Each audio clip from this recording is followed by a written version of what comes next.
అనన్యకు ఆదిత్య అంటే నిజంగా ఇష్టం ఉన్నదా? ఒకవేళ ఇష్టం ఉంటే ఆదిత్య అంత బాధపడతా అంటే చూసి కూడా ఎట్లా వెళ్ళిపోవాలనిపిస్తుంది. అంటే అనన్యకు చాలా పెద్ద పెద్ద కళలు ఉన్నాయి. ఎందుకంటే సిటీలో పెరిగింది, బాగానే చదువుకున్నది కాబట్టి పెద్ద పెద్ద జాబులు చేయాలి, ఎక్కడికో వెళ్ళిపోవాలి, దేశాలను తిరగాలని పెద్ద పెద్ద కోరికలు ఉన్నాయి.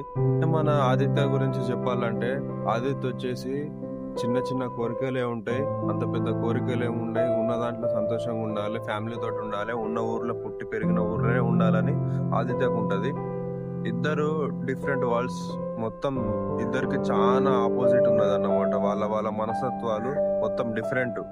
ఇవన్నిటిని పక్కన పెడితే అనన్యకు కూడా ఆదిత్య అంటే చాలా ఇష్టం ఏర్పడింది పరిచయమైన తర్వాత.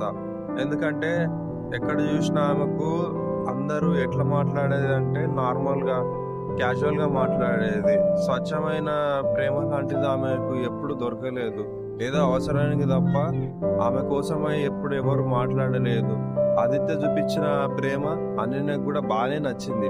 కాకపోతే ఏంది అంటే ఇప్పుడు ఆదిత్యను ఇష్టపడితే ఒకవేళ ఆదిత్య అనన్యకున్న మనసుల మాట ఆదిత్యకు చెప్తే ఇక్కడ ఉండాల్సి వస్తుందో అని చెప్పి ఆదిత్యకు చెప్పకుండా చెప్పకనట్టే ప్రేమ చూపించినా గానీ ఆదిత్యకు అర్థమైనా గానీ ఆదిత్య కారణాలు ఆదిత్యకున్నాయి, అనన్య కారణాలు కూడా అనన్యకున్నాయి.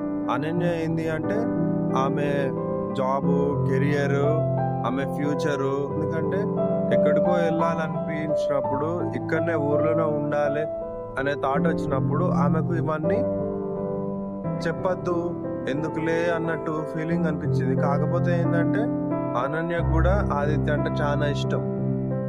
అందుకే వెళ్ళిపోతా అంటే కూడా చాలా బాధపడుతుంది. ఆదిత్య అని మనసులో ఏమన్నా ఉంటే చెప్పు అని. ఒకవేళ ఆదిత్య చెప్పి ఉంటే అనన్య ఏమో ఆగి ఉండేదేమో.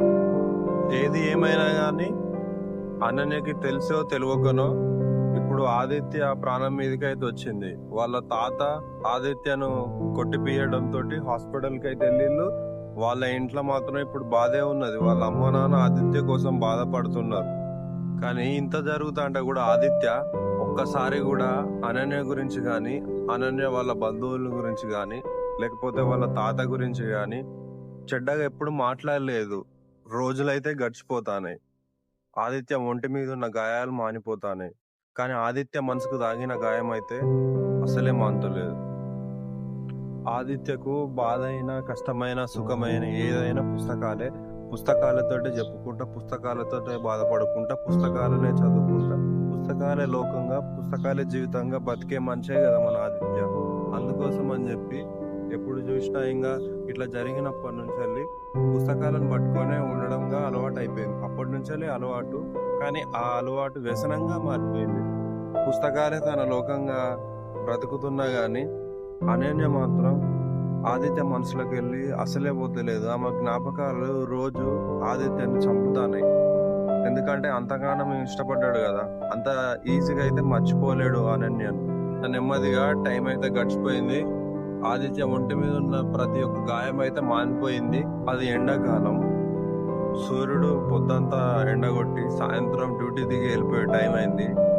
5-5:30 ఆ టైం అవుతుంది. వాతావరణం చల్లబడ్డదని చెప్పి ఆదిత్య డాబా పైనకి పుస్తకం తీసుకొని కూర్చొని చదువుతా ఉంటాడు. అప్పుడే కింద నుంచి వెళ్ళి వాళ్ళ డాబా పైకి స్టెప్స్ ఉంటాయి కదా, మెట్లు ఎక్కుతున్న సౌండ్ అయితే వస్తుంది.